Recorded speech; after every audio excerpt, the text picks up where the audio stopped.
On a night scripted to celebrate the league's most dominant force, the Indiana Fever ripped the pen out of the league's hand and wrote their own story. Las Vegas was buzzing with confidence.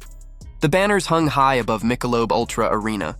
The crowd was loud, and the Aces were comfortable in their role as the two-time defending champions. The pregame was staged as coronation. A'ja Wilson stepping to center court to accept her MVP trophy, the crowd roaring as the face of the WNBA hoisted her prize. Everything about the night was designed to remind the world that Vegas was untouchable, that Indiana was nothing more than a footnote. But basketball, in its cruel and beautiful way, doesn't care about scripts. From the moment the ball went up, it was clear this wasn't going to be a routine win for the champions. The Fever weren't just present. They were locked in, fueled by months of being disrespected, written off, and told they didn't belong. This was the hospital squad, a roster so thin you could mistake it for a summer league lineup. Caitlin Clark, the rookie phenom who transformed their season, was sidelined. Sophie Cunningham was out. Sydney Colson, Chloe Beebe, Ari McDonald, and Damaris Dantas all unavailable. 6 players gone. ESPN panels barely bothered to debate it. Vegas was supposed to win and win big, but what Vegas didn't account for was belief. What they didn't prepare for was the relentless edge that comes when a team has nothing left to lose. Stephanie White had her Fever team sharp and unapologetic. From the jump, they dictated pace, they battled on the glass, and they defended as if their lives depended on it. And then there was Kelsey Mitchell. For years, Mitchell's name has floated beneath the spotlight of bigger stars. Analysts talked about her scoring ability, but rarely in the same breath as legends. She was respected, sure, but never revered. Yet when the ball found her hands on this night, everything changed. She attacked with fearlessness. She nailed mid-range pull-ups with defenders draped all over her. She stepped into threes without hesitation. She slashed to the rim like the lane belonged to her alone. And every time Las Vegas thought they had cut into the lead, Mitchell was there to twist the knife deeper. By the final buzzer, she had torched the Aces for 34 points, the highest-scoring semifinal debut in WNBA history. 12 made field goals, 4 triples, 6 perfect free throws. The record books now etched her name beside the greats, but the statement was louder than numbers. Mitchell didn't just play like a star. She carried herself as if the night was always hers to take. Even Caitlin Clark, watching from the sidelines, could only shake her head and tweet 2 words.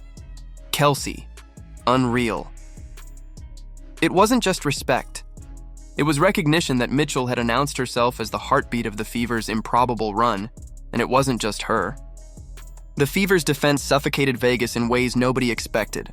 Aaliyah Boston, still in just her second year, was given the unenviable task of guarding A'ja Wilson fresh off her MVP coronation. Most would fold. Boston did not. She leaned on every ounce of strength, battling in the post, shoving Wilson off her sweet spots, forcing late clock shots and contested looks. Wilson still finished with a double-double, but it was a hard, grueling effort. Nothing came easy. For the first time in months, the MVP looked mortal. Lexi Hull was just as vital, chasing Jackie Young through screens, hounding her every movement, refusing to give her daylight. She knocked down timely threes on the other end, showing that defense and offense could live in harmony in her game. Odyssey Sims injected energy, refusing to let Vegas control the tempo. She drove directly into the heart of the defense, creating fouls, finishing through contact, and reminding everyone why she's been trusted in big moments her whole career. Natasha Howard and Brianna Turner anchored the interior, boxing out, altering shots, and giving Indiana the paint advantage nobody thought they could have. When the numbers rolled in, it was staggering.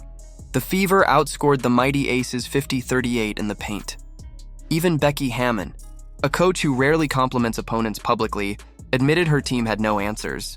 "We had no answer for Mitchell," she said flatly. "Couldn't even attempt to slow her down."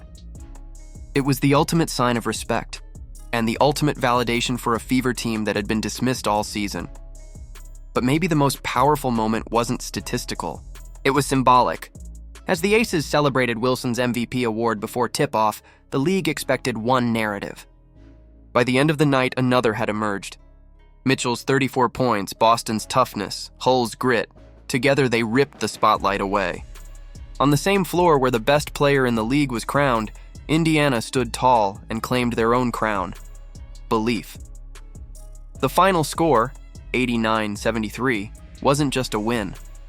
It was a message. The Fever, a 6 seed, missing half their roster, had marched into the champs' house on their night of celebration and embarrassed them. Suddenly, a series everyone said would be over in 3 games had been flipped on its head. Suddenly, Indiana had momentum, confidence, and proof that the Aces could be beaten. Now the stage shifts. Game 2 looms, and the question becomes whether the Fever can handle being the team with control. Winning as an underdog is one thing. Backing it up is another. Vegas is wounded, but they're champions for a reason. History shows 28% of teams that lose Game 1 still come back to win the series. They will adjust. Wilson will come hunting for blood. Jackie Young will push harder. Chelsea Gray will orchestrate with urgency.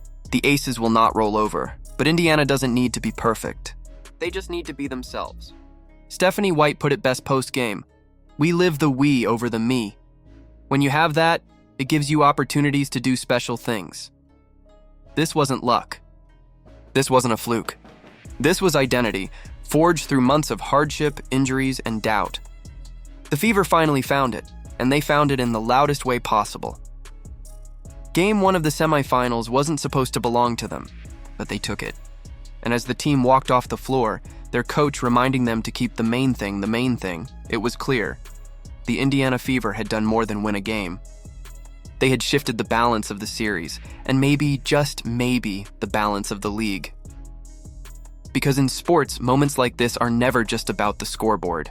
They're about proving that belief can outweigh odds, that a roster written off as broken can still rise, and that sometimes, on a night scripted for someone else, the underdogs can steal the entire show.